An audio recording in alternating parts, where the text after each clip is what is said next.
pessoal, tudo bem? Então hoje esse é o nosso vídeo da semana sobre ética, né? Sobre o módulo 2 do nosso curso. E hoje a gente vai falar sobre os princípios da ética de Aristóteles, né? Pelo menos um resumo dele, no sentido de criar um panorama assim, para orientar vocês em relação àquilo que a gente está trabalhando, né, na ética enquanto uma área de investigação, né? A ética descritiva, no caso. O que temos para falar sobre a ética de Aristóteles, né? Que ela está ali talvez um dos manuais mais famosos, né, de ética, né? Um dos textos mais famosos que trata sobre o assunto, que é a Ética a Nicômaco, né? Então lá a gente tem um resumo da teoria ética de Aristóteles, né? E o que a gente encontra ali, né? Então a primeira observação a ser feita, né, é que a ética de Aristóteles é uma ética eudaimônica, né? Uma ética que parte da ideia da eudaimonia, né? Eudaimonia é a noção que existia entre os gregos de que a finalidade da vida seria a felicidade. Então, né, Aristóteles vai partir dessa ideia de que a finalidade da vida é a felicidade, né? O que é a felicidade, né, em Aristóteles? Aristóteles vai dizer que a felicidade, né, seria a ausência de necessidade, né? Então, no momento que o indivíduo ele chegasse no estágio, né, que não tivesse nenhum tipo de necessidade, seja ela no sentido material, né, seja ela no sentido, né, espiritual, seja ela no sentido moral, esse indivíduo alcançaria aí uma condição, né, de plenitude.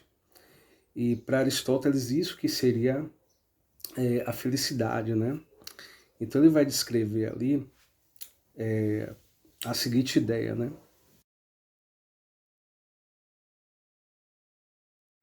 Que toda arte, né?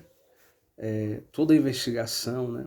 Tudo aquilo que você realiza, toda ação humana, ela visa um bem, né? Ela visa algum tipo de benefício, né? Então, uma série de benefícios particulares. Por exemplo, por que vocês estão assistindo essa aula agora, né? Porque vocês estão frequentando o IFBA. Então, vocês estão fazendo isso porque vocês estão visando realizar algum tipo de bem, obter algum tipo de benefício com isso, né? E tem o conjunto das ações humanas, né? Ou seja, todas as ações da sua vida, ela vai vislumbrar um bem maior, que o Aristóteles chama isso de sumo bem, né? E esse sumo bem para Aristóteles é a felicidade, né? Esse momento em que o indivíduo ele tem uma existência completa, né? Uma existência plena, uma existência onde ele não é acometido por nenhum tipo de falta, né?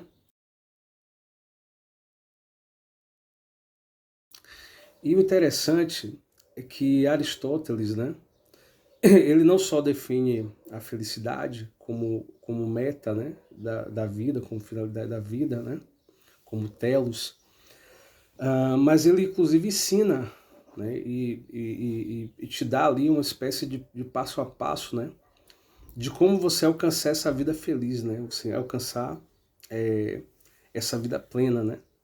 Então Aristóteles diz que para você encontrar a felicidade, alcançar a felicidade, o caminho é ter uma vida virtuosa, né?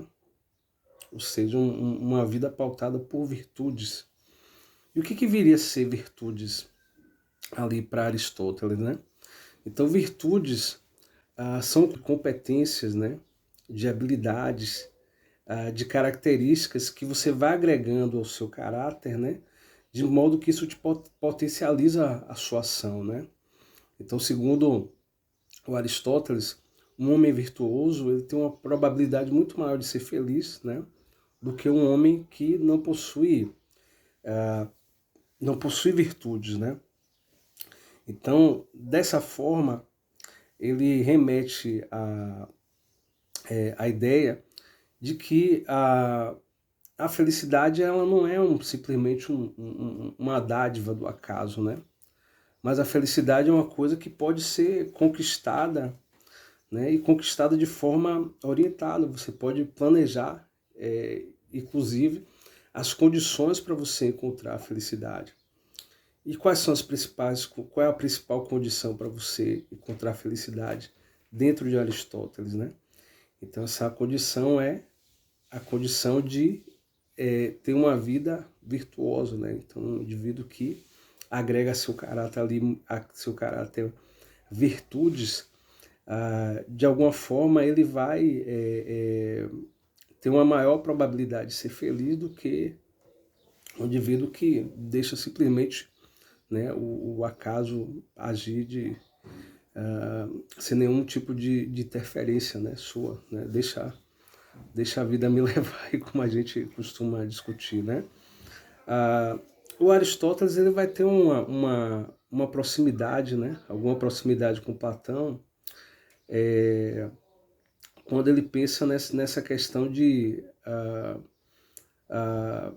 não identificar a felicidade com a aproximação de prazeres puramente sensoriais, né? Então, indivíduos que têm paixões ali, né, animalistas, que não educaram o seu espírito devidamente, né? Esse indivíduo aí, segundo o Aristóteles, esses caras, né, teriam ali uma grande dificuldade de realizar a felicidade. Então, como exemplo, né, daquilo que não deve ser seguido, né, ele cita lá na Ética a Nicômaco Sardanapalo, né, foi um rei mítico, né, que ele resumiu a sua vida o seguinte: olha, comi, bebi, amei todas as mulheres que eu quis, né, conquistei tal cidade e realizei determinadas conquistas aí militares, e a vida se resume a isso. O resto não vale absolutamente nada, né? Então, nesse sentido, Aristóteles ele vai se aproximar do seu mestre, né, Platão, defendendo essa ideia de que é preciso um certo refinamento na alma, né? De não identificar, muito embora ele não seja assim tão espiritualista, né, quanto Platão, que vê as coisas de forma, né, idealizada, né? Hoje a gente discutiu na última aula, né? Então, pensou em Platão, pensei em coisas quase que impossíveis de serem realizadas e concretizadas, né? O referencial ético de Platão é quase sobre-humano, né? Então, mesmo Aristóteles, né, acreditando que é possível, né, o indivíduo conquistar aí a virtude, ele tem um referencial, né, ali ético elevado que pode ser realizado, ele não identifica a felicidade com essas questões aí sensoriais, né? Essa ideia de que a felicidade se resume a comer, beber, se divertir, né? Entretenimento. Então, que estava pensando, nossa, mas então Aristóteles fala de felicidade, né? Felicidade em Aristóteles não é uma coisa assim, é mais fácil do que Platão, mas não é uma coisa assim tão fácil de ser alcançada, né? Então não é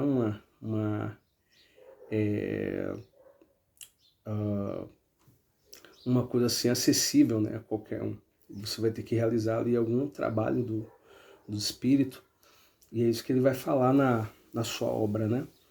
Então ele vê que ele traz ali, faz algumas observações de que existem algumas coisas que as pessoas identificam como felicidade ou como objetivo da vida, que ele não vê isso como algo ruim, né? Como, por exemplo, a vida voltada para honrarias, né? Que é comum aos militares, né? E era comum também na Grécia Antiga, né? Então a ideia de kleos, ou glória, né? Então para o homem grego era muito mais importante que você tivesse uma vida curta, mas plena, né? Cheia de realizações, cheia de grandes feitos, do que você ter uma vida longa e vazia, né? Sem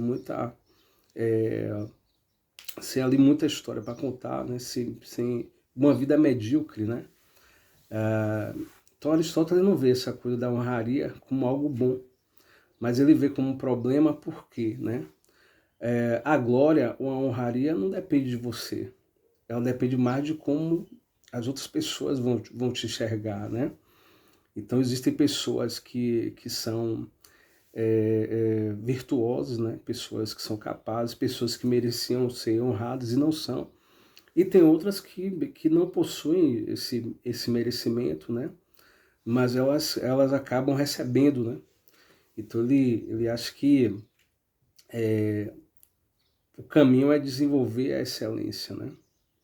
Então se a gente fosse resumir a ideia de virtude em Aristóteles, virtude estaria relacionada com essa ideia de buscar a excelência, né? Então quando você realiza esse ideal de excelência nas suas ações, né? Então a coragem, quando você tiver de lidar com situações difíceis, né? Quando você sabe usar bem o dinheiro, quando você sabe reagir bem diante de situações, né? que se apresentam para você como angustiantes. Então a excelência, né? O saber se conduzir dentro dessas condições. Então, para Aristóteles, isso que seria, né, a virtude, né? Isso te garante muito mais a possibilidade de alcançar, de almejar a felicidade, do que coisas que são meramente externas, né? Coisas que não dependem de você, né? Então, uma vida virtuosa, né? Seria uma disposição de espírito boa, né? Voltada para a excelência, né? Então a virtude é uma disposição da alma, ela não é só não é uma emoção, né? Não é uma coisa inata, não é uma coisa que sabe, nasce ali com você. E dentre as virtudes, o Aristóteles ele divide em duas, né? Então, algumas virtudes são virtudes morais e outras virtudes são virtudes intelectuais, certo? E essas virtudes, elas são alcançadas de duas formas específicas, né? Uma virtude é alcançada através da prática e outra através do ensino, né? Através do trabalho intelectual, através do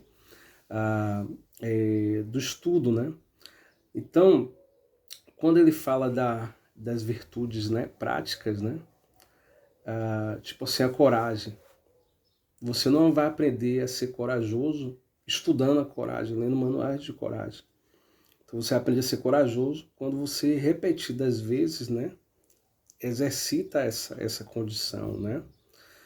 Do contrário, a cultura, né, o desenvolvimento das suas capacidades cognitivas, né, isso depende de uma prática também, mas isso se dá por ensino, isso pode ser, né, ensinado às pessoas que têm acesso a uma boa educação, uma boa formação, né, acesso a livros, a conhecimento, inevitavelmente, né, à medida que elas vão tendo contato, né, com essas condições, elas acabam desenvolvendo esse outro tipo de virtude, né? Então, o que ele vai chamar aí de virtude, né, é uma capacidade de agir com excelência, né? E isso não adquire nem não é adquirido nem pela ação divina, né, nem pela sorte, né? Então você não tem a sorte de ser corajoso, você se torna corajoso a partir de um trabalho consciente.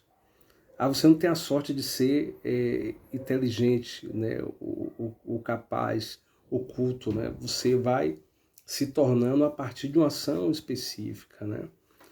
Então, a virtude estaria relacionada com a capacidade, né, com as questões da excelência, nesse sentido, né?